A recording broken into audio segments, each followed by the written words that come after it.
The revolt of 1857 was a massive earthquake that shook the very foundations of the British Raj in India. The Indian city of Lucknow was one of the major centers of the revolt. The entire city was under siege for months. But what drove the Indian rebels to encircle a British stronghold for nearly 6 months? Through this documentary, we'll examine who were the victors of this siege, the defenders, the rebels, or history itself. Further, we are going to find out what happens when an entire city becomes a fortress and a prison at the same time.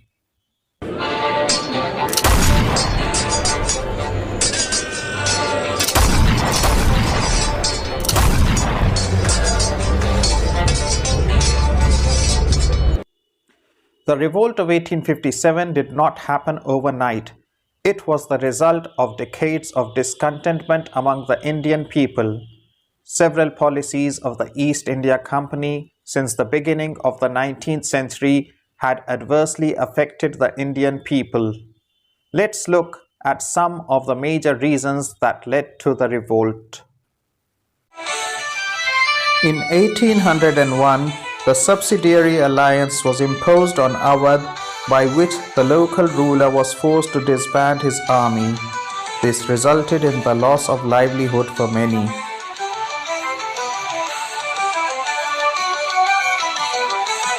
As part of their civilizing mission, the British implemented various social-religious reforms.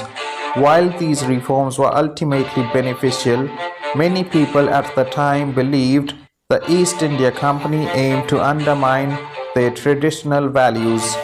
By the doctrine of lapse, the Kingdom of Awadh was formally annexed to the British Empire on 7th February 1856. This meant that retinues of court servants were now jobless.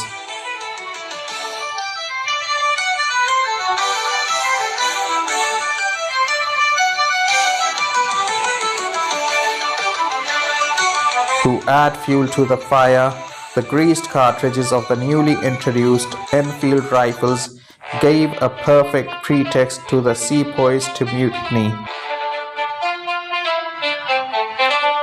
But why had the situation in Lucknow suddenly become so explosive? The British had exiled Wajid Ali Shah, the last king of Awadh, to Calcutta following the annexation of his kingdom. A severe miscalculation on their part. They mistakenly assumed he was an unpopular ruler, whereas he was deeply loved by his subjects. His forced removal and exile were widely seen as examples of British overreach and arrogance. The first signs of unrest in Lucknow were observed on the 2nd of May at the Musa Bagh when the 7th Awadh Irregular Cavalry refused to bite the Enfield cartridge. Henry Lawrence, the Chief Commissioner of Awadh, immediately issued orders to disarm the mutineers. This was followed by another major event on the 4th of May at the Mariau Cantonment. An English physician, Dr. Wells, of the 48th Native Infantry, had tasted a mixture before administering it to a Brahmin sepoy. This act infuriated the sepoys, leading them to set the doctor's house ablaze.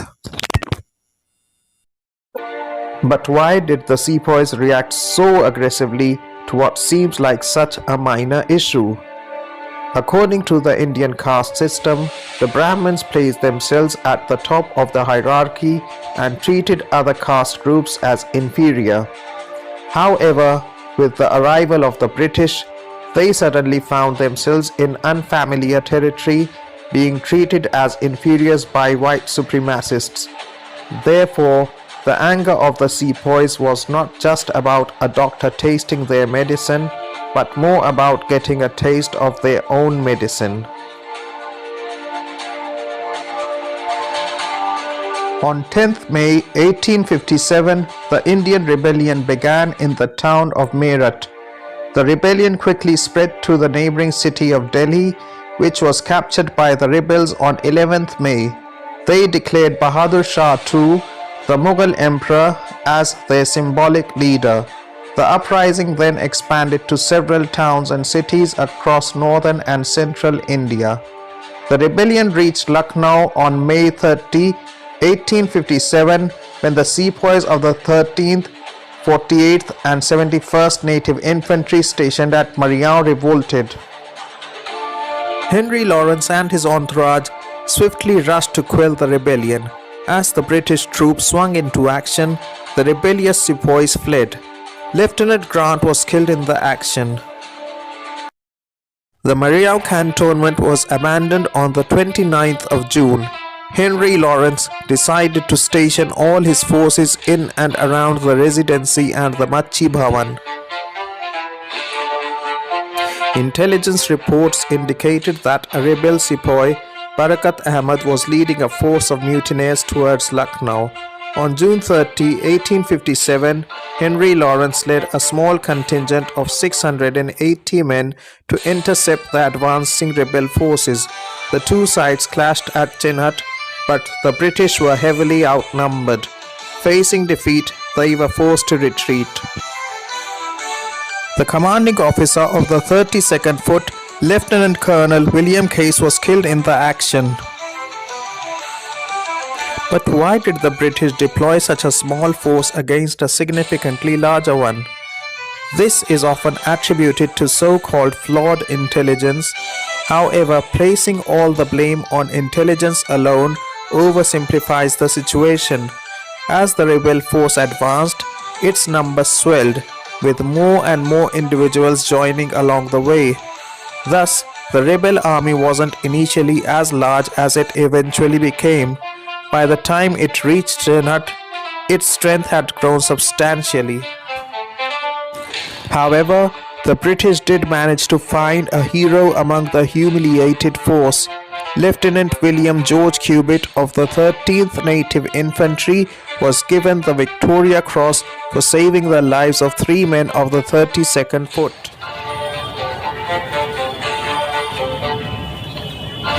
The site where the King George Medical University stands today once housed the famous Machi Bhavan.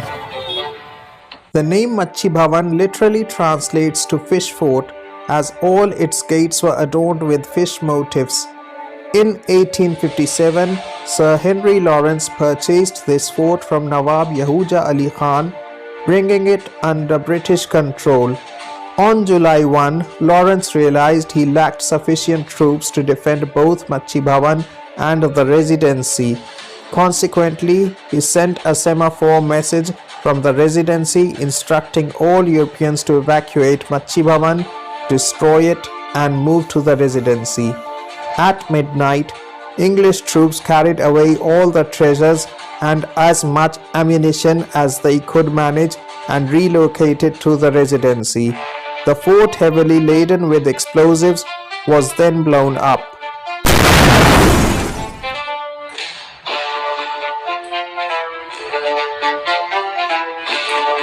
The explosion was so massive that it woke everyone in the area. Mrs. Bartram described the event in her diary. It was such a tremendous shock that we sprang out of our beds. But why was it necessary to destroy Machi Bhavan? There are several explanations for this. First, the fort housed large quantities of gunpowder that could not be transported.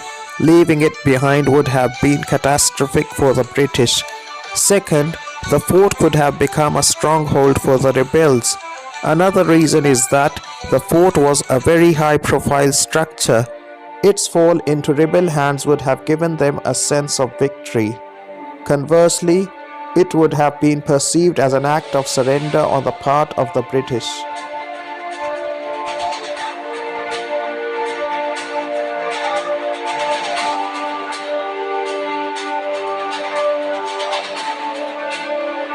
The Lucknow Residency was now under siege.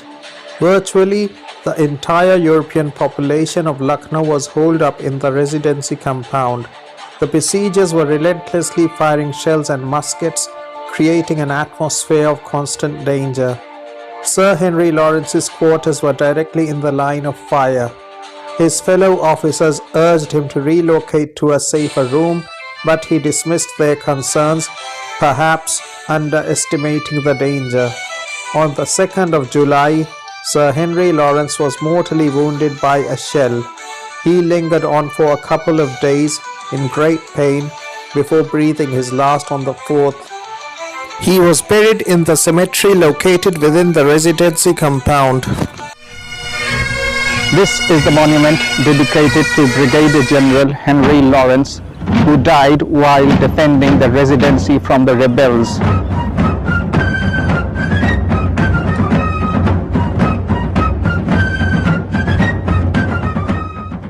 On the 30th of May, when the 13th, 48th and 71st Native Infantries mutinied, Henry Lawrence had prior information that the attack would begin at 9 p.m.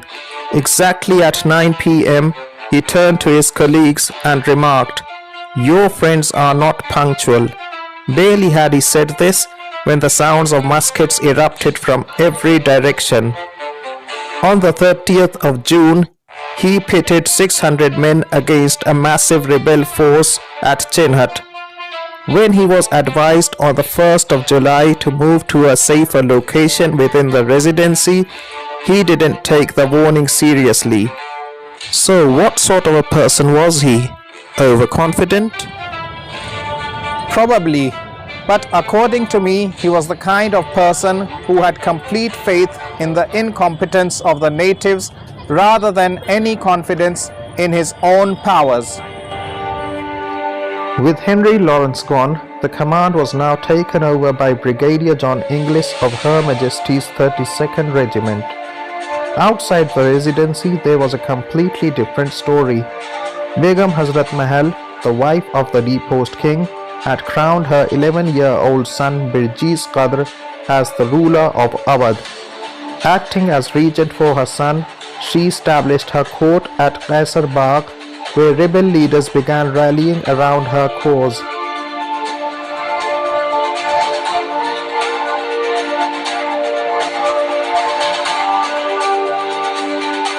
Another intriguing figure of the revolt in Lucknow was Ahmadullah Shah, a Maulvi from Faizabad, famously known as Danka Shah.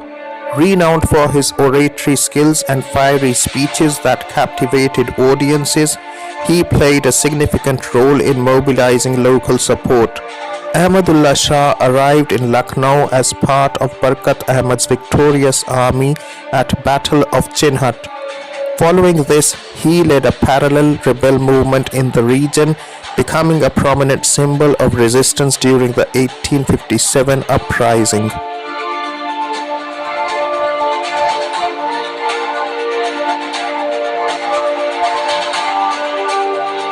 The entire city was now firmly in rebel hands. For those trapped in the Residency, there was only one glimmer of hope: the possibility that reinforcements might arrive to save them. If not, their fate was sealed. It was a grim contest, a race between salvation and death.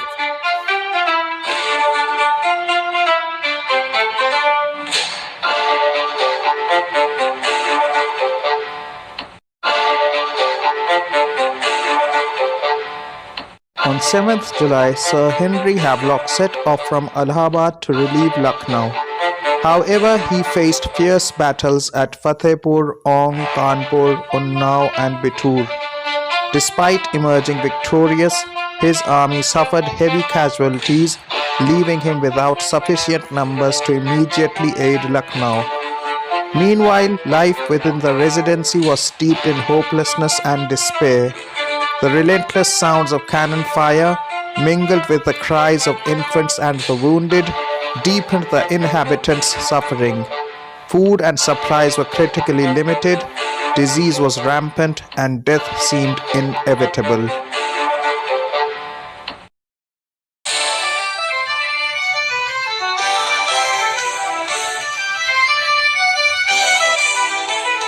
Havelock's attempts to relieve Lucknow faced setbacks as he had to fight intense battles at every stage of his advance. Though victorious, his casualties were too high. It was not possible for him to make a serious effort to relieve Lucknow with his beleaguered force.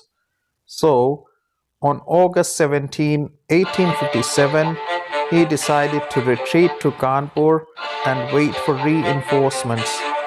On September 15, additional forces arrived under Sir James Outram.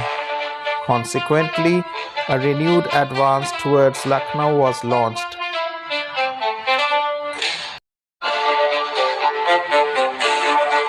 Now let us examine the route taken by Sir Henry Havelock and Sir James Outram to relieve the Residency. They advanced from the Kanpur road towards the Alambagh, where they engaged in a skirmish with the rebels. From there, they fought their way to the Charbagh and then moved towards Kaisarbagh. However, they avoided the Kaisarbagh palace as it was heavily garrisoned. Instead, they proceeded to the Moti Mahal and then to the Chhatar Manzil palaces before reaching the Residency.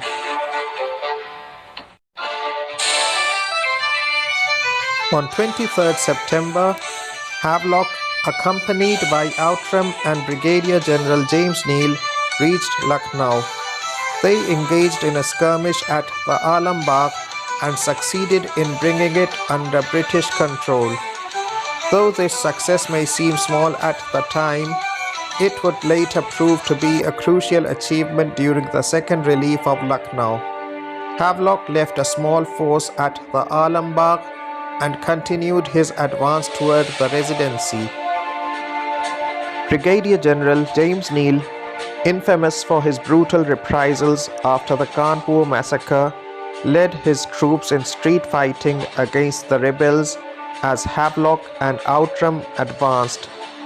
He also took measures to keep the line of retreat open. On September 25, 1857, even as British troops were closing in on the Residency, Brigadier General James Neil was shot dead by rebel musket fire.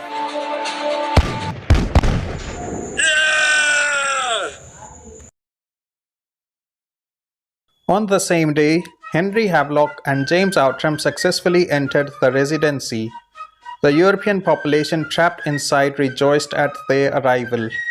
However, due to heavy casualties, they lacked sufficient troops to evacuate the garrison and retreat. The rescuers themselves became besieged, and the initial jubilation soon turned into despair. Was Henry Havelock forced by the situation to take the route that he did? Could he have avoided the high number of casualties? Why did Henry Havelock's relief attempt, though heroic, ultimately fail? Was his relief attempt a complete disaster, or were there any takeaways? Henry Havelock's route to the Residency was dictated by the urgency of the situation. There was an acute shortage of provisions in the Residency, and with each passing moment, the rebels were growing more confident of victory. His forces were already exhausted from multiple battles along the Kanpur road, and a longer route would have further drained them. Additionally, Havelock and Outram lacked intelligence on the best routes to the Residency, as all communication lines were under rebel control. It is unlikely that British casualties could have been significantly reduced, as disease and enemy fire would have taken their toll even on a more indirect route. However, Havelock's relief attempt was by no means a complete failure. He secured key strategic victories, most notably keeping the Kanpur road open, ensuring a possible retreat route. He also brought Alambagh and the Charbagh bridge under British control, positions that would later prove crucial in the success of the second relief under Sir Colin Campbell. Most importantly, Havelock's forces provided much-needed reinforcements and supplies to the Residency, prolonging its defense and preventing it from falling much earlier.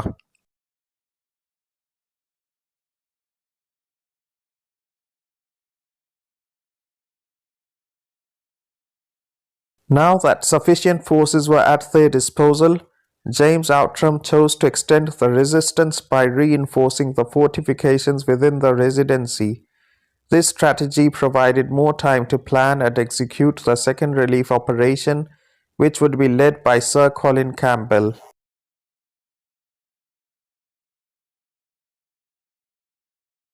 Sir Colin Campbell, the newly appointed Commander-in-Chief of the British forces in India, made extensive preparations for the second relief of Lucknow. In addition to the Highlanders, 6 from Punjab, and the 53rd Shropshire Regiment of Foot, a naval brigade from the HMS Shannon was summoned from Hong Kong to Calcutta. Commanded by Brigadier William Peel, the brigade, equipped with heavy guns from the Shannon, was then dispatched to Lucknow to support the relief operations. Okay. The guns that you see behind me belong to the HMS Shannon. The HMS Shannon was docked in Calcutta during the revolt over here. These monsters were hastily brought to Lucknow to suppress the revolt. They played an instrumental role in the crushing of rebels at Sikandarbagh, Khurshid Manzil and Tara Wali Koti. Finally, they were brought here to rest.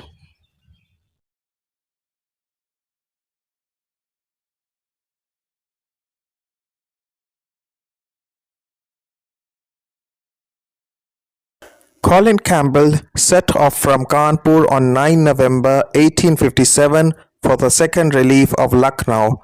On 12 November, he reached and camped at the Alambagh, which had been captured earlier by Havelock during the first relief attempt. There, a British spy, Thomas Henry Kavanagh, disguised as a native, informed Campbell about the best routes to the Residency. Now let's have a look at the route taken by Colin Campbell to reach the Residency. Unlike Havelock, Campbell took a flanking route to reach the Residency. Instead of advancing directly, he moved from the Alambagh towards Dilkusha Garden, La Martiniere, Sikandarbagh, Shah Najaf, Khurshid Manzil, Chhatar Manzil, and finally the Residency.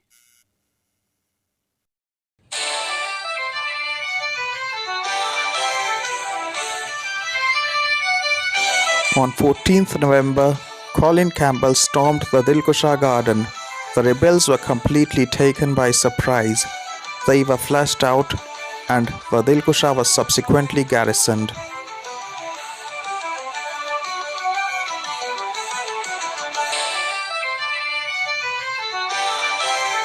Campbell then advanced towards La Martiniere College, deploying a light force to dislodge the rebels stationed there. After securing the position, he moved on to Sikandarbagh, a major rebel stronghold that became the site of one of the bloodiest confrontations of the campaign.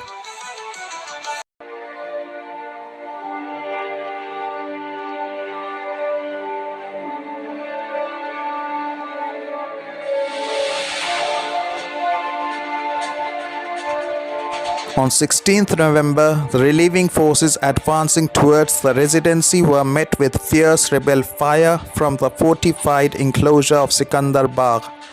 The advance was momentarily stalled. The 53rd Regiment of Foot returned fire and artillery units bombarded the structure until a breach was made in one of its walls. Seizing the moment, the 93rd Highlanders, the 6th of the 4th Punjab Infantry and the 53rd Foot stormed the compound. As they charged, cries of "Remember Kanpur" echoed across the battlefield, a grim reminder of the earlier massacre of British women and children. The assault that followed saw the rebels inside Sikandarbagh killed almost to the last man in a brutal act of retribution. Now, the question arises, was the Sikandar Bagh massacre a military necessity or an act of vengeance? There are conflicting reports about the number of people killed at the Sikandar Bagh. Some British accounts claimed as many as 2,000 were massacred, while later estimates suggest the number was closer to 350. However, all reports agree that nearly everyone trapped inside the compound was killed. Few, if any, were spared. This was not a military necessity. The cries of "Remember Kanpur," shouted by the attacking soldiers, suggest a premeditated act of retribution. As is often the case with imperialist forces, both in the past and even today, anger is combined with arrogance to carry out disproportionate violence under the guise of justice or deterrence.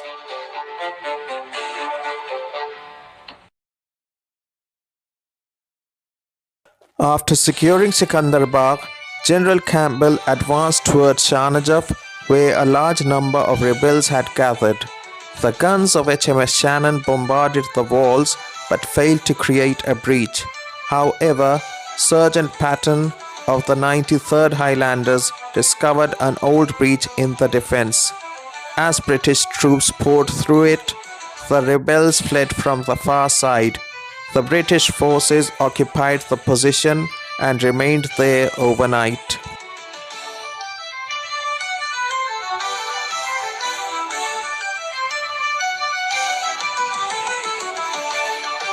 On the 17th of November, Colin Campbell advanced towards the Khurshid Manzil, better known today as La Martiniere Girls' College. As the British troops approached, they were met with a sudden volley of musket fire from the rebel defenders. Peel's artillery quickly responded, bombarding the palace walls. Then, as the enemy fire began to fade, Captain Wolseley of the 90th Foot, backed by the 53rd Foot and the 2nd Punjab Infantry, launched a swift assault to seize the rebel-held position.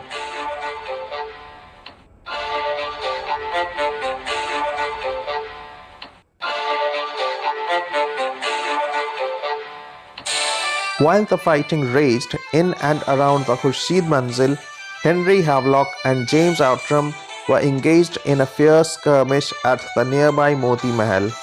Through smoke and gunfire, they spotted a breach in the boundary wall. Without hesitation, they pushed through, pressing forward until they reached the Khurshid Manzil, where they joined forces with Campbell in a powerful show of unity. This tablet marks the spot where the breach was made, allowing Henry Havelock and James Outram to pass through.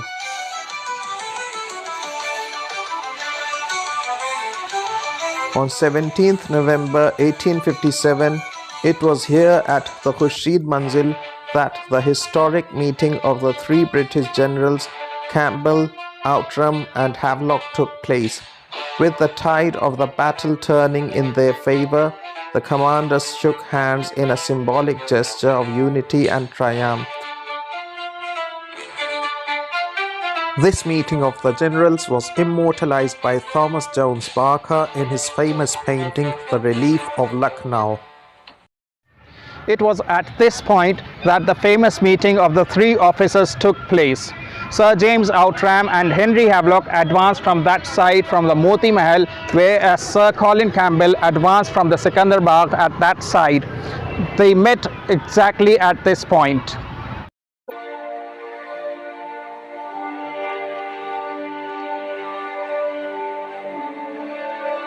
At last, the three generals, Sir Colin Campbell, Sir James Outram, and Henry Havelock, came together to put down the last pockets of rebel resistance. By the evening of 17th November, the Residency was relieved and the long and dreadful siege was over. But the place itself was a ruin, shattered by months of fire, and Campbell saw it wasn't worth holding on. So, under the cover of night on the 18th, the withdrawal began. By the 19th, the women, children, and wounded had been moved to Dilkusha and the Alambagh. In the days that followed, the rest of the garrison slipped away bit by bit, and by the 22nd, the Residency, once the symbol of British resistance, was left to the rebels.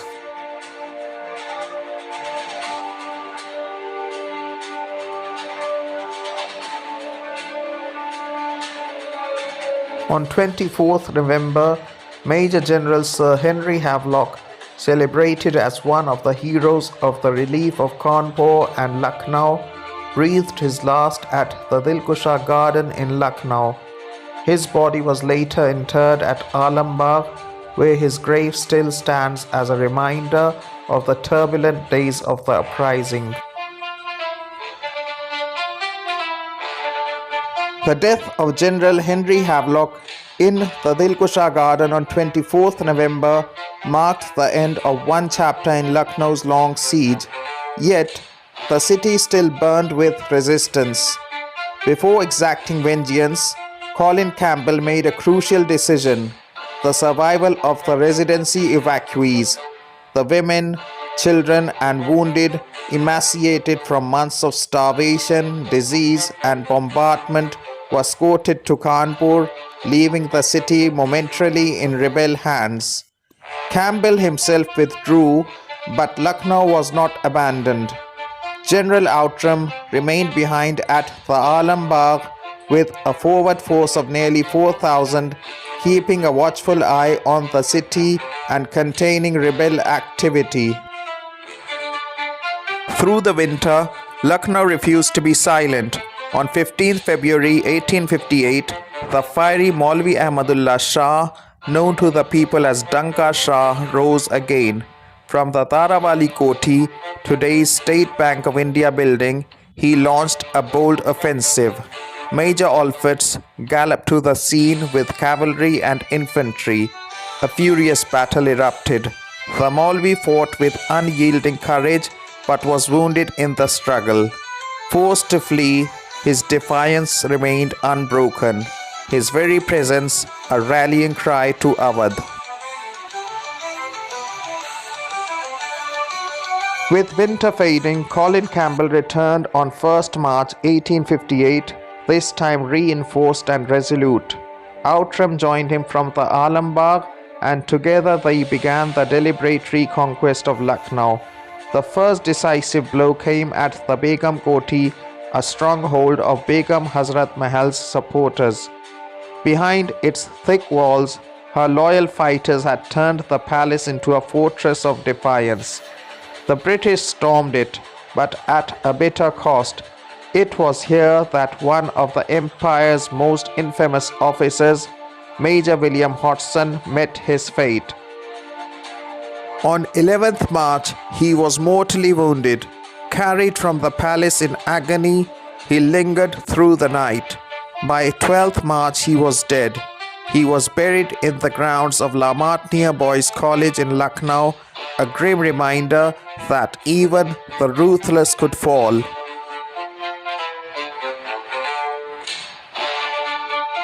The campaign pressed onward. On 13th March, the British advanced upon the Kaisar Bagh, the grand palace complex of the Nawabs. Street by street, chamber by chamber, the splendor of Awadh's capital was reduced to rubble.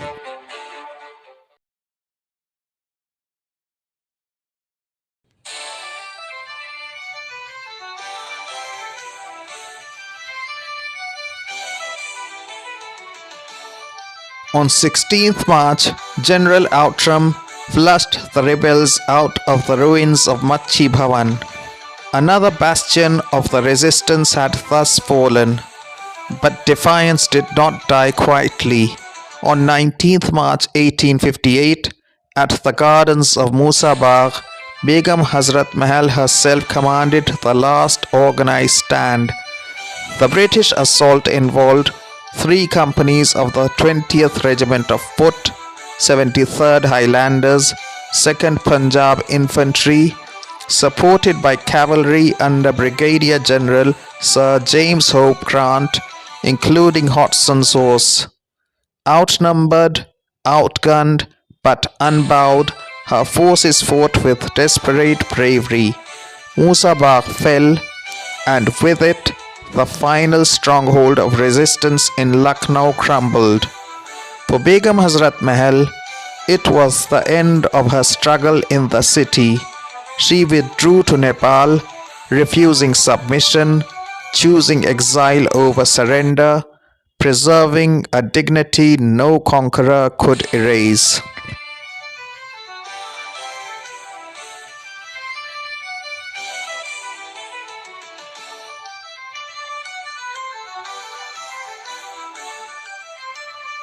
The courage of Begum Hazrat Mahal and the countless freedom fighters of Awadh endures in memory. Their unwavering defiance, their sacrifices, and their love for their homeland remains a timeless testament to their spirit of resistance, a legacy that no siege, no empire could ever extinguish.